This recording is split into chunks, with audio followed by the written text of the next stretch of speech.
It is I, your favorite gay-looking straight boy, Hunter Avalone here, back with another wonderful video. Now, right off the bat, you probably noticed this video is a little bit different, and that's because it's not scripted, and that's also because I'm posting content just like this video every single day on my brand new daily channel. So if you enjoy this content, and I know you will, click the link in my description and subscribe to my new daily channel. However, for this week, I will be posting daily uploads on this channel, the main channel, so you guys can get a taste of just how freaking awesome it is. Anyway, today we have another big update related to the George Floyd incident. Now, as many of you know, George Floyd was ruthlessly killed by a police officer when he was pulled over for allegedly using a counterfeit $20 bill, and this has resulted in mass protests, and it's also resulted in rioting, looting, and people pushing for police reform. I am one of those people. I think that the police need to be reformed. So some very big things have happened recently.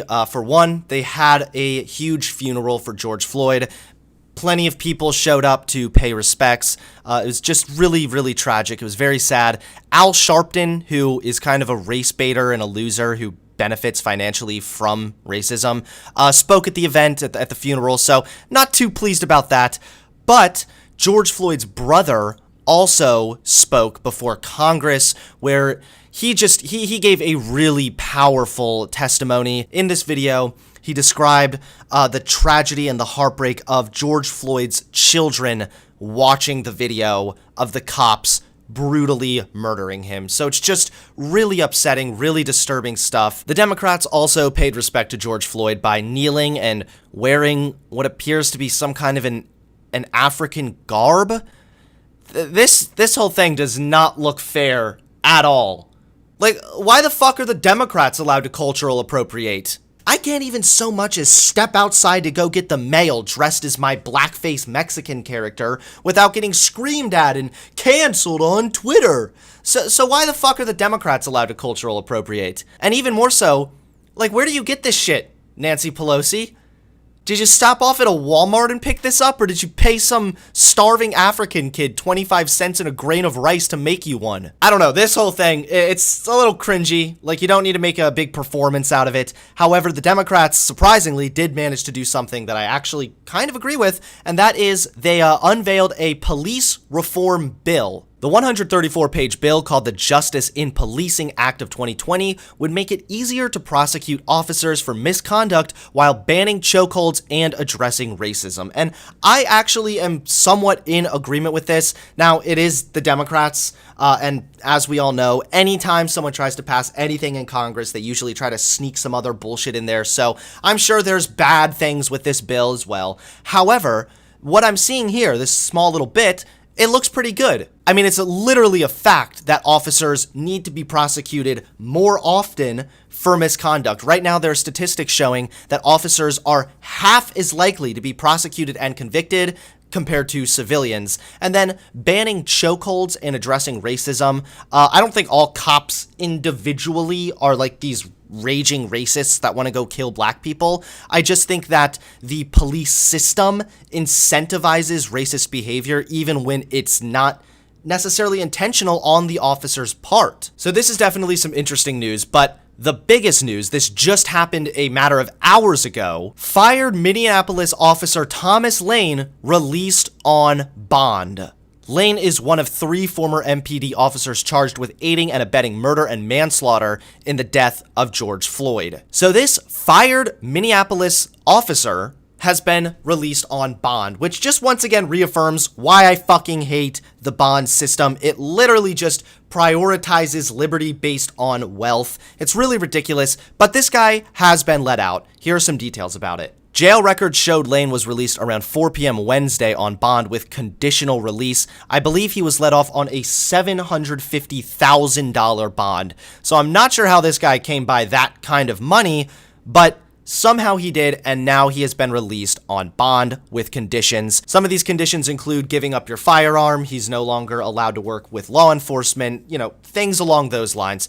But I think that this really reveals some bigger problems with how our police force operates currently, because the defense for this man specifically is actually kind of interesting. During a first court appearance last week, attorney Earl Gray said Lane had been on the job with MPD for 4 days at the time of the call involving George Floyd.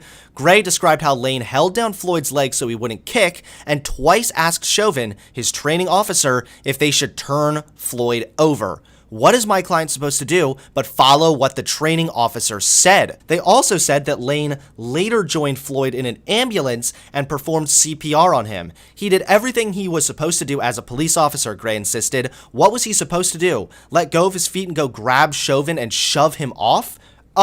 Actually, I kind of think so. They say it like it's this crazy idea, but yeah. When you witness your fellow officer murdering another man who's begging for his life and saying he can't breathe, that might actually warrant getting up and shoving the other officer off of him. And honestly, had he done that, he probably wouldn't be in this situation today, right? Where he's literally being charged for aiding and abetting second-degree murder and manslaughter. Just saying. But this is also really revealing of some problems we have with how our police system operates now. So this Thomas Lane guy sounds like a decent officer. It sounds like he was trying to do the right thing. But he might be a good officer. He might be a good cop. But the bad cop, the bad apple, if you will, was in charge. Officer Derek Chauvin was the one who was saying, now keep him in position, and he was the one who continued giving those commands to continuously hold Floyd down despite his cries and his begs for life. So even though this Thomas Lane guy seems like a good cop,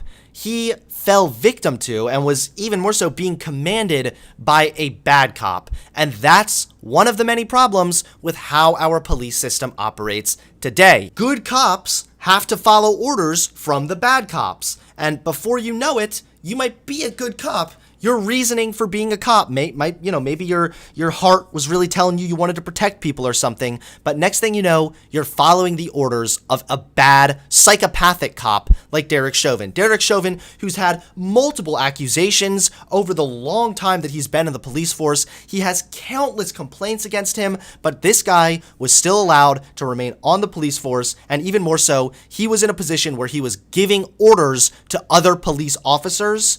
So it's almost like a trickle-down effect. The bad officer here is controlling the good officer down here, and before you know it, the good officer also becomes a bad officer. A judge set bail for Lane, Teo, and Cug at $1 million without conditions or $750,000 with conditions, which includes no firearms, refraining from security or law enforcement work, and supervised release. The next court appearance for Lane, Teo, and Cug is scheduled for June 29th. So that's coming up. I mean, it's a couple weeks away, and I will keep you guys updated with whatever comes next.